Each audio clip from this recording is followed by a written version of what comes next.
চলমান কোটা সংস্কার আন্দোলনকে কেন্দ্র করে দেশে যে একটি সহিংসতা হয়ে গেল তা এখন স্বাভাবিক অবস্থায় ফিরে আসছে বলে স্বস্তি প্রকাশ করেছেন বাংলাদেশের বন্ধুরাষ্ট্র চীন। বন্ধুরা, আপনারা জানেন যে কোটা সংস্কার আন্দোলনকে কেন্দ্র করে সারা বহির্বিশ্ব আলোচনা করেছেন এবং সমালোচনা করেছেন।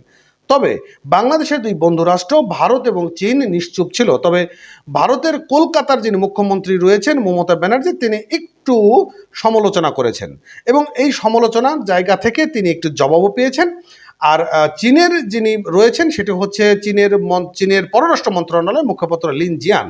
তিনি একটি বিবৃতিতে বলেছেন যে বাংলাদেশে কোটা সংস্কার আন্দোলনকে কেন্দ্র এখন যে একটি স্বাভাবিক অবস্থায় ফিরে এসেছেন তা আমরা স্বস্তি বোধ করছি, কারণ বাংলাদেশ আমাদের বন্ধুরাষ্ট্র। বাংলাদেশের ক্ষয়ক্ষতি হোক বা বাংলাদেশের বড় ধরনের অসুবিধার মধ্যে পড়ুক, সেটা আমরা কখনো চাই না। তবে যারা এই নৈরাজ্যতা করেছেন তারা কখনোই ছাত্র হতে পারে না।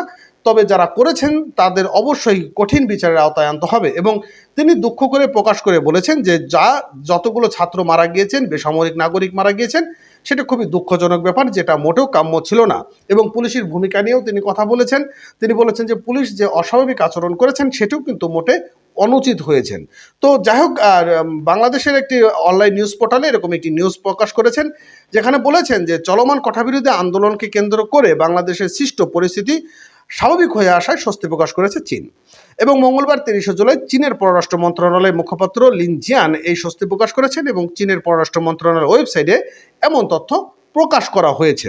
এবং পররাষ্ট্র মন্ত্রণালয়ের নিয়মিত সংবাদ সম্মেলনে এক সাংবাদিক প্রশ্নে বাংলাদেশের পরিস্থিতি ক্রমাগত শান্ত হওয়ার তথ্য পাওয়া যাচ্ছে বলে তিনি এখানে বলেছেন। এবং সেখানকার জনজীবন এবং কাজকর্ম স্বাভাবিক অবস্থায় ফিরে এসেছে। এরই মধ্যে কয়েকটি দেশ বাংলাদেশের পরিস্থিতি নিয়ে উদ্বিগ্ন জানিয়েছেন। এই ব্যাপারে চীনের ভাবনা কি জানতে চেয়েছেন।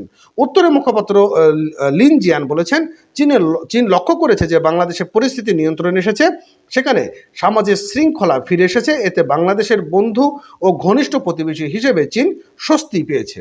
এবং লিন জিয়ান আরও বলেছেন যে দুই দেশের মধ্যে পারস্পরিক কৌশলগত সম্পর্ক বৃদ্ধি করা এবং দুই দেশের মানুষকে আরও বেশি করে সুবিধা দেওয়ার ব্যাপারে কাজ করতে প্রস্তুত রয়েছে বেইজিং। এবং মুখপাত্র লিন জিয়ান বাংলাদেশের প্রধানমন্ত্রী শেখ হাসিনার চীন সফর নিয়ে কথা বলতে গিয়ে তিনি বলেছেন যে প্রধানমন্ত্রী শেখ হাসিনা চীন সফরের সময় দুই দেশের নেতাদের মধ্যে যে গুরুত্বপূর্ণ বিষয়গুলো মতবিরোধ ছিল সেগুলো নিয়ে বাংলাদেশের সঙ্গে কাজ করতে প্রস্তুত রয়েছে বেইজিং। অর্থাৎ মাননীয় প্রধানমন্ত্রী শেখ হাসিনা সেখানে গিয়েছিলেন এবং তাদের মধ্যে যে আলোচনা হয়েছিল সেখানে আলোচনাটাই পজিটিভ ছিল না। তবে বর্তমান যে সহিংসতা হয়েছেন এই সহিংসতাকে কেন্দ্র করে বাংলাদেশে যে একটি পরিস্থিতি দাঁড়িয়েছে, এই পরিস্থিতিতে তারা এখন বাংলাদেশের সঙ্গে প্রস্তুত রয়েছে কাজ করতে এবং বাংলাদেশের উন্নয়ন এবং বাংলাদেশের আগের মতন যে অবকাঠামোগুলো ক্ষতি হয়েছে সেই সকল অবকাঠামোতে তারা কাজ করার জন্য প্রস্তুত রয়েছেন এবং বাংলাদেশের উন্নয়নের পিছনে তারা অনেক অবদান রাখবেন বলে উল্লেখ করেছেন। তো বন্ধুরা, যাই হোক, বাংলাদেশের পরিস্থিতি নিয়ে বিভিন্ন রাষ্ট্র বিভিন্ন রকম মন্তব্য করেছেন। হঠাৎ করে চীনও একটি মন্তব্য করে বসলেন, পজিটিভ মন্তব্য ছিল। যাই হোক, ভালো থাকবেন, সুস্থ থাকবেন, চ্যানেলটি সাবস্ক্রাইব করে সঙ্গে থাকবেন পরবর্তী আপডেট পেতে। ধন্যবাদ।